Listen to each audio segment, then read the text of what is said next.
Olá pessoal, sejam bem-vindos a mais uma aula aqui da plataforma MediaAjuda, dando seguimento ao nosso módulo de cardiologia. No dia de hoje, eu quero trazer para vocês as bases da eletrocardiografia. Esse é um conceito que foi trabalhado durante a disciplina de cardiologia do quinto período, porém é fundamental para que a gente possa dar seguimento na cardiologia nesse semestre. Isso porque nós estudamos valvopatias, ou seja, problemas em valvas cardíacas. E os problemas das valvas cardíacas podem acabar acarretando alterações estruturais no coração. Essas alterações estruturais podem gerar alguns sinais, algumas modificações eletrocardiográficas que, quando identificadas, permitem a gente pensar em alguma alteração estrutural. Então, o eletrocardiograma é extremamente importante, não só no âmbito das valvopatias, mas também no âmbito de outras patologias que nós vamos estudar durante esse semestre. E, sabendo que muita gente tem dificuldade com o eletrocardiograma, eu resolvi trazer esse conceito desde uma abordagem inicial até conceitos mais complexos que serão necessários para a disciplina. De início, eu quero que vocês relembrem esse gráfico que nós trabalhamos na aula passada, aquele gráfico que correlaciona pressão ventricular, as bulhas cardíacas e também algumas outras informações que a gente acabou não comentando muito. O que a gente vai trabalhar aqui hoje são essas mesmas informações, porém correlacionando isso com o traçado de um eletrocardiograma. Não se preocupe neste momento em saber como e por que o eletrocardiograma consegue gerar um traçado assim e por que esse traçado é como é. O que me interessa agora é que vocês consigam associar o ciclo cardíaco às fases do eletrocardiograma. Por enquanto, esquece essa linha aqui do eletrocardiograma, tá bom? Vamos focar no ciclo cardíaco, que é a base de tudo isso aqui. Lembrando a vocês, então, que durante a diástole, o meu átrio está cheio de sangue, as valvas atrioventriculares estarão abertas, ou seja, válvula tricúspide do lado direito, válvula mitral do lado esquerdo, e aí, passivamente, por ação da gravidade, o sangue vai descer do átrio para o ventrículo. Na fase final dessa passagem do sangue do átrio para o ventrículo, o meu ventrículo se contrai e termina, aqui a contração atrial, né? Termina de ejetar esse sangue rumo aos ventrículos. As valvas atrioventriculares, então, se fecham, gerando aqui uma primeira bulha, e aí o meu ventrículo começa a se contrair. Tem-se esse ponto entre esta porção aqui do meu desenho e esta, na qual as 4 válvulas cardíacas estarão fechadas. E então o ventrículo vai contraindo com aquele volume de sangue no seu interior, o espaço vai ficando menor, o volume de líquido continua o mesmo, e aí, por questões físicas, a pressão vai aumentando. Então ela sai aqui de 10 milímetros de mercúrio, mais ou menos, começa a subir, subir, subir. Quando ela chega por volta de 80 milímetros de mercúrio, as válvulas semilunares, ou seja, válvula aórtica e válvula pulmonar, se abrem.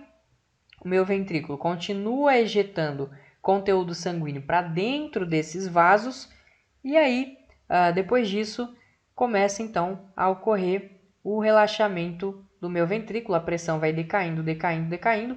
Aqui a gente já tem fechamento de válvula semilunar, aqui de novo a gente já tem abertura de válvula atrioventricular e aí começa todo o enchimento ventricular novamente. Aqui a gente tem a contração atrial, mais volume sanguíneo para dentro do meu ventrículo, fecha as válvulas atrioventriculares, começa a contração ventricular, abre as válvulas semilunares, sangue é ejetado para os vasos, válvulas semilunares se fecham, ventrículo vai relaxando e tudo de novo, o ciclo cardíaco. Sangue do átrio, ventrículo, vasos. Átrio, ventrículo, vasos. Sempre assim. Se nós viermos aqui na minha diástole, o que está acontecendo durante a diástole? No sistema elétrico do coração. Vocês conseguem pensar? A válvula atrioventricular abriu. Isso é um fenômeno elétrico? Não. Isso é um fenômeno mais físico do que elétrico.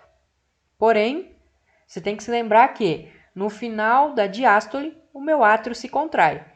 E na medicina, como eu disse na aula passada, né, sobre a fisiologia cardíaca, a gente tem que entender que a despolarização, ou seja, o estímulo elétrico, ele precede a contração, ele vem antes da contração. Tudo bem? A luz se acende, mas primeiro eu preciso apertar o interruptor. A luz acender, no caso, é o músculo contrair. O meu interruptor é o estímulo elétrico. Então, primeiro chega o estímulo elétrico, depois o músculo se contrai. Então, se eu estou falando que o átrio vai contrair, é porque antes chegou um impulso elétrico. Se chegou o impulso elétrico, o eletrocardiograma ele nada mais faz do que medir impulsos elétricos que percorrem o meu coração. Obviamente, a gente pode esperar que a gente vai ter aqui uma perturbação na linha de base do traçado eletrocardiográfico. Então, durante a diástole, contração atrial é um fenômeno elétrico que vai gerar aqui no eletrocardiograma essa deflexão positiva, dependendo da derivação, mas nessa derivação aqui positiva, que a gente vai dar o nome de onda P. Portanto, onda P corresponde à despolarização atrial. E depois, o que vai acontecer, pessoal? Fechou a válvula, o ventrículo vai começar a contrair. Contração ventricular, se é contração, tem músculo executando uma tarefa, portanto, chegou antes um estímulo elétrico. Se chegou um estímulo elétrico e eu olhar aqui no meu eletro, eu vou achar uma perturbação da linha de base, uma deflexão. Essa deflexão aqui nada mais é do que o nosso complexo QRS, portanto, correspondendo à despolarização ventricular. Meu ventrículo, então, contraiu, ejetou o volume sanguíneo, começou a relaxar.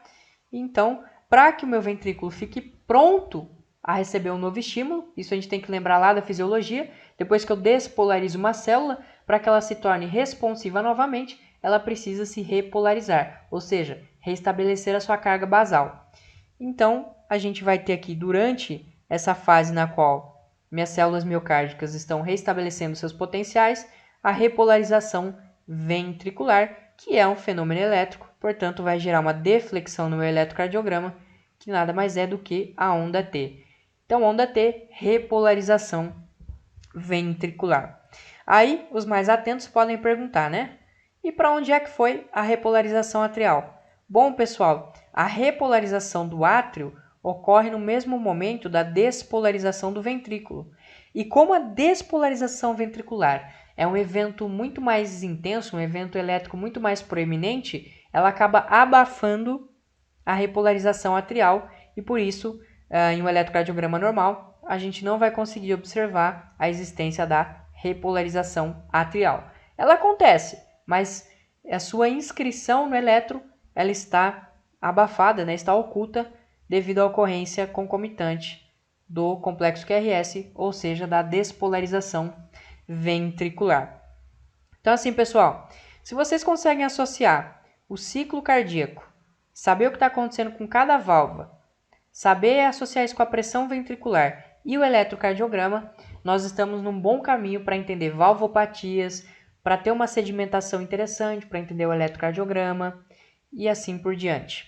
Agora, pessoal, eu vou preparar aqui o ambiente e nós vamos falar mais a fundo de eletrocardiograma. Nós vamos sair um pouco aí de contração, pressão e vamos focar nas bases do eletrocardiograma, beleza?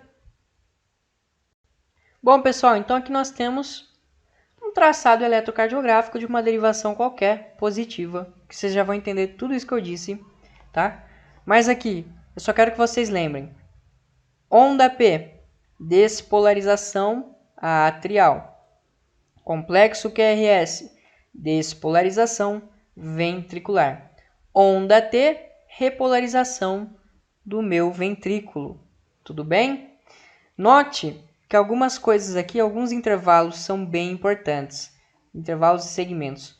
O traçado eletrocardiográfico, no eixo vertical, ele vai estar medindo a voltagem em milivolts. E no eixo horizontal, nós vamos estar trabalhando com tempo. Por que eu estou falando isso para vocês? Porque eu quero que vocês criem um raciocínio simples, porém extremamente importante. Se eu estou falando para vocês que a onda P representa a despolarização atrial, vocês conseguem imaginar O que nesse tempo aqui está acontecendo, desde esse ponto até o início da contração ventricular, vocês conseguem imaginar, lembrar da anatomia do sistema elétrico do coração e entender o que está acontecendo nesse intervalo de tempo? Bom, eu vou pegar aqui o coração, tudo bem? Nosso amigo coração, mesmo que eu usei na aula passada. Então, se o meu átrio ele vai contrair, lembra, a onda P corresponde à despolarização atrial, que corresponde à contração atrial durante a diástole ventricular. Eu tenho aqui o nó, deixa eu pegar uma cor mais visível. Tem aqui o nó sinatrial, tem aqui o nó atrioventricular, tem aqui o feixe de His e as fibras de Purkinje. Tá bom? Depois a gente vai estudar mais a fundo, que tem alguns ramos aqui importantes. Mas, para fins de compreensão, isso aqui está mais que suficiente. Se eu disse para vocês que eu estou tendo uma despolarização atrial durante a onda P, está acontecendo o quê?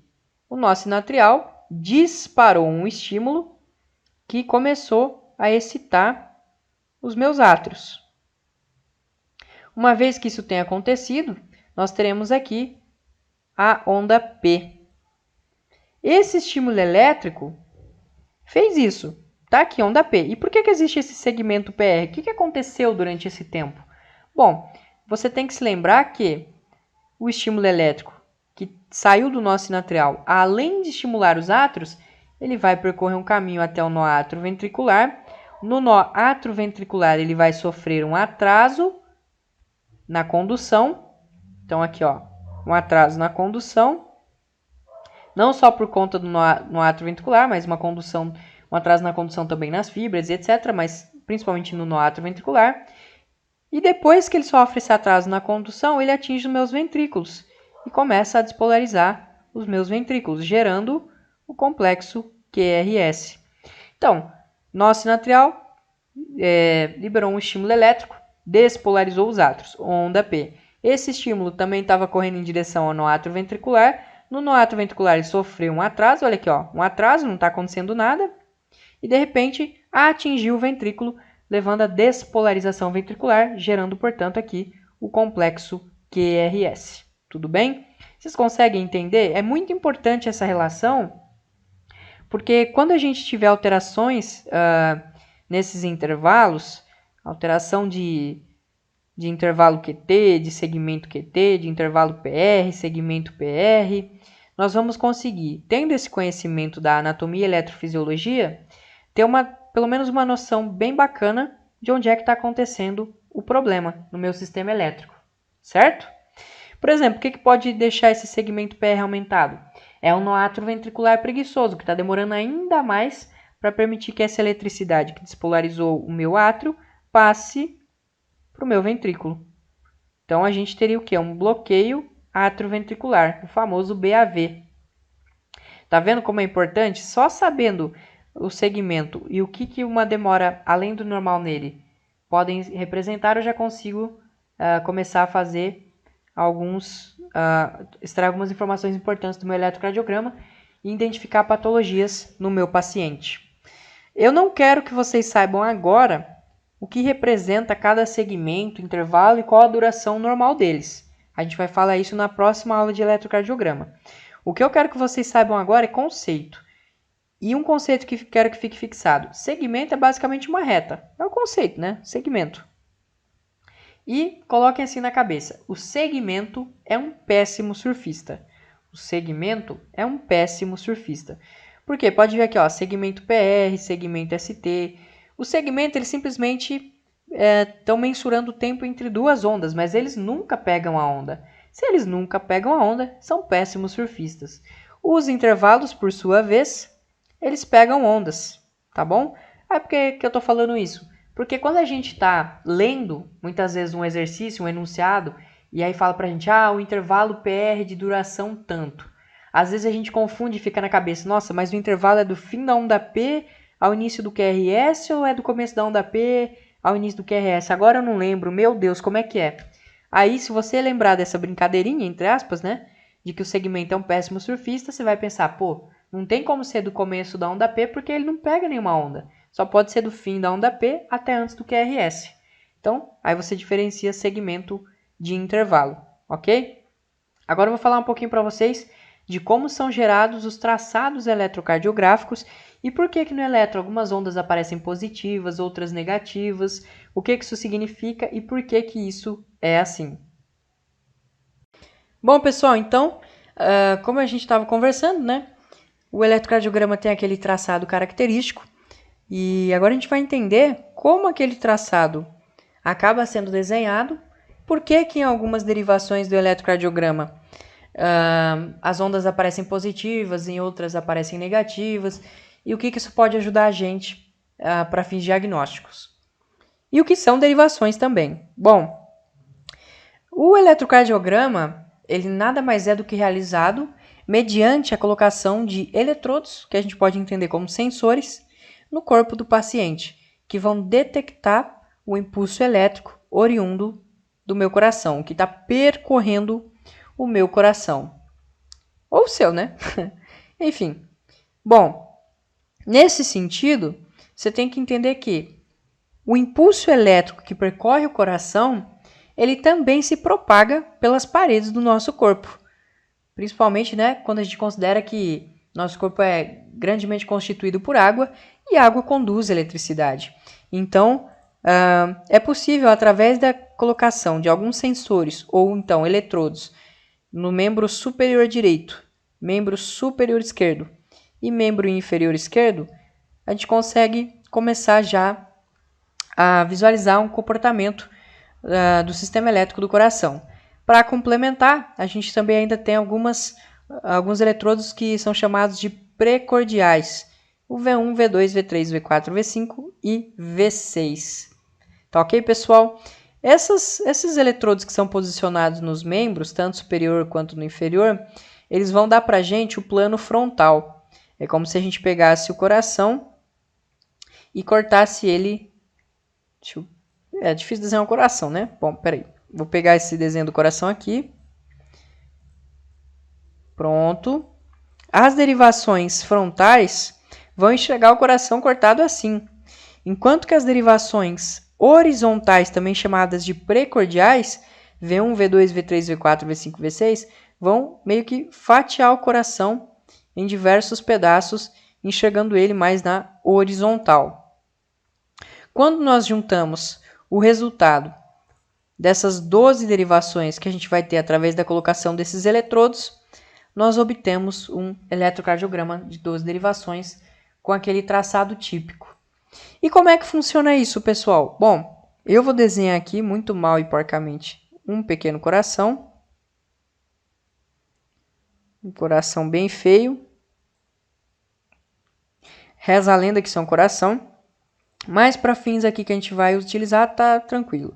Eu vou colocar aqui o nó sinoatrial, nó atrioventricular e aqui embaixo, né, é o meu ventrículo.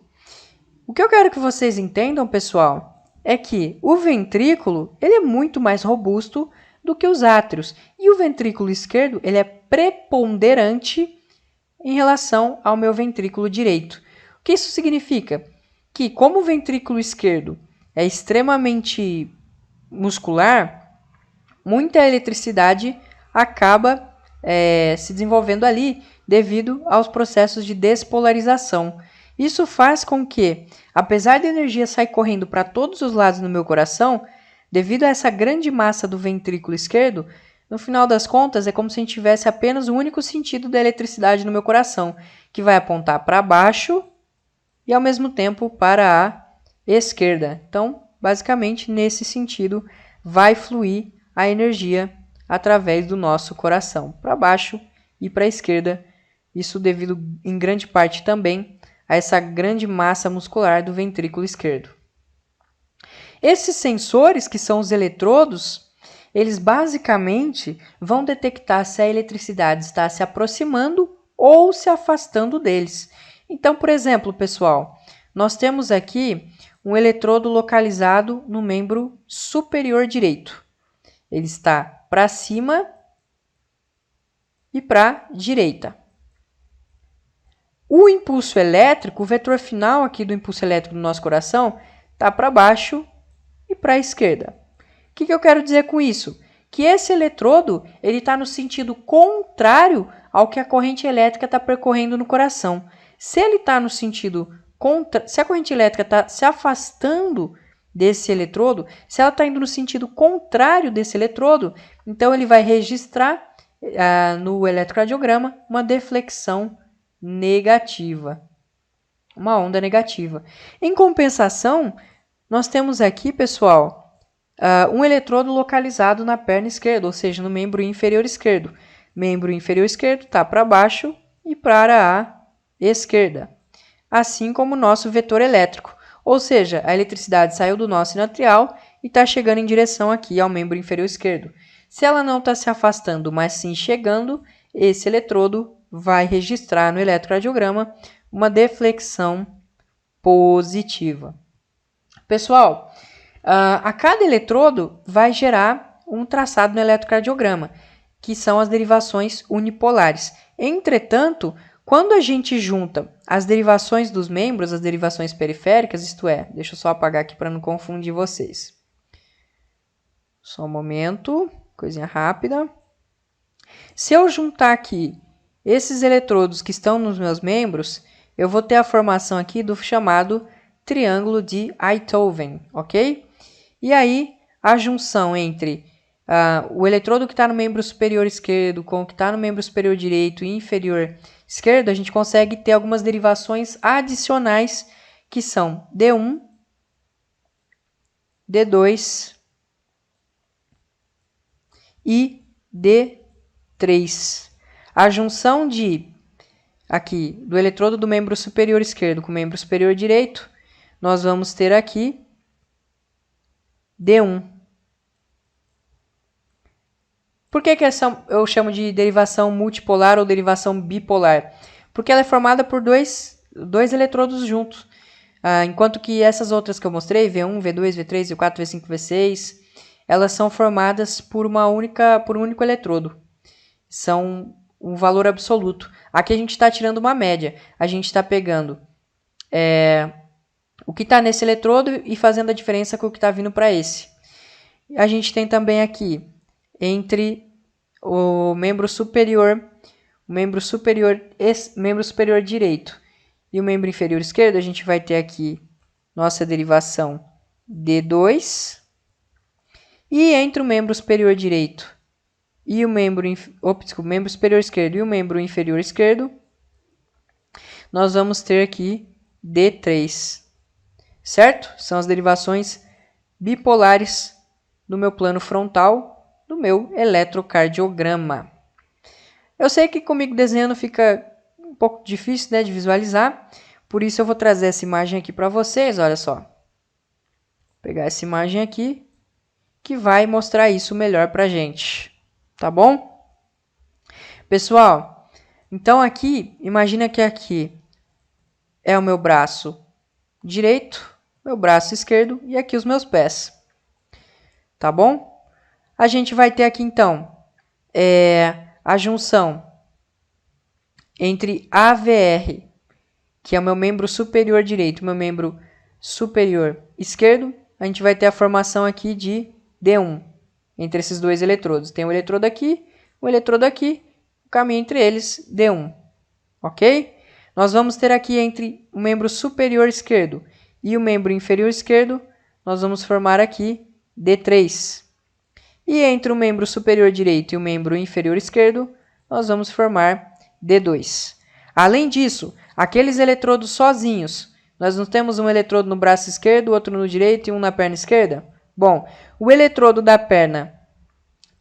do braço direito, ele vai ser uma derivação chamada de AVR, ele sozinho.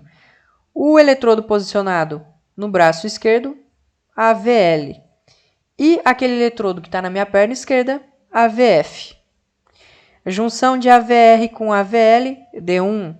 Junção de AVL com AVF, D3. Junção de AVR com AVF, D2. É confuso, é um pouco complexo, mas o que eu quero que vocês entendam agora, pessoal, é isso aqui, veja só. É a correlação disso aqui com o meu eletrocardiograma. Bom, lembro a vocês que, devido a essa grande massa ventricular esquerda, Apesar dos impulsos elétricos do coração saírem em todos os sentidos, o vetor final acaba sendo esse aqui. Ele sai de uma posição superior e segue para uma posição mais inferior e segue para o lado esquerdo, que é o lado do meu ventrículo, que tem a maior massa muscular. Então, o vetor elétrico do meu coração, o eixo elétrico cardíaco, aponta aqui mais ou menos para 30 graus positivos. Certo? Portanto, gente, se eu tenho aqui uma derivação que está no meu braço direito, e numa posição mais superior, e o impulso elétrico do meu coração está indo para o lado esquerdo e inferior, ele está indo ao lado contrário do meu eletrodo. Lembra que eu disse? Se algo está indo para o lado contrário do meu eletrodo vai registrar uma deflexão negativa. Em compensação, se a gente pegar D2, tá vendo? Ele está aqui para baixo e para a esquerda. E o meu impulso elétrico está vindo de cima e seguindo para baixo e para a esquerda. Como o meu impulso elétrico está chegando perto de D2, ao invés de se afastar dele, nós vamos ter uma deflexão em D2 que vai ser positiva. Bora ver se isso é verdadeiro? A VR eu disse que vai ser negativo. Olha a VR aqui, ó. Note aqui a onda a onda P negativa, o complexo QRS também negativo e a onda T também negativa. D2 eu disse que vai ser uma inflexão ou deflexão na onda, né? Positiva, porque o vetor elétrico do coração está se aproximando desse eletrodo. Se eu vier aqui em D2, notem vocês, onda P positiva, QRS positivo, onda T positiva, beleza? Com base nisso aqui, pessoal, eu espero que vocês entendam que o eletrocardiograma acaba sendo como que um mapa, que basicamente está dizendo, olha, eu sou a derivação tal e o impulso elétrico está vindo em minha direção. Olha, eu sou essa outra derivação e o impulso elétrico está fugindo de mim. Com base nisso, nós vamos conseguir ver se o meu sistema elétrico está funcionando de forma fisiológica. Ou seja, se o impulso está sendo realmente gerado numa posição mais superior, que é o meu nó sinatrial, chegando ao meu nó AV e aí se dissipando para os meus ventrículos. Certo? Então, eu quero que vocês notem e consigam fazer essas correlações entre as derivações e por que cada uma é positiva ou negativa. Quero que vocês saibam relacionar cada onda do meu eletrocardiograma, P, complexo QRS, onda T, com as fases do ciclo cardíaco. E quero que vocês saiam dessa aula também entendendo a diferença lá entre segmento e intervalo e entendendo que eixo X, ou seja, horizontal do meu eletro, eu trabalho com tempo, na vertical, trabalho com voltagem. Se vocês conseguirem entender tudo isso e principalmente correlacionar com o ciclo cardíaco, eu estou muito feliz porque vocês estão preparados para a nossa próxima aula, onde a gente vai destrinchar as derivações e o eletrocardiograma. E aí sim a gente vai falar de intervalo PR, segmento PR, vamos falar do complexo QRS e uma série de outras coisas. Pessoal, tem exercícios aqui no final desse artigo do Med Ajuda. Ficou com dúvida? Tem a caixinha aqui do lado direito, certo? Mandem dúvidas na monitoria, eu respondo a vocês. Depois vocês clicam lá em área do aluno, mensagens, a resposta chega lá para vocês. Leiam as leituras complementares. Ficou complicado gravar e memorizar tudo isso agora? Tem um botãozinho ali, agendar a revisão. Agenda a revisão, depois entra nos seus lembretes, vai ficar agendada a revisão em 3 dias diferentes, beleza? E qualquer dúvida, entre em contato. Espero que tenham entendido alguns conceitos e na próxima aula nós vamos entender mais conceitos ainda e vamos nos aprofundar no eletrocardiograma, certo? Muito obrigado pela atenção e até breve.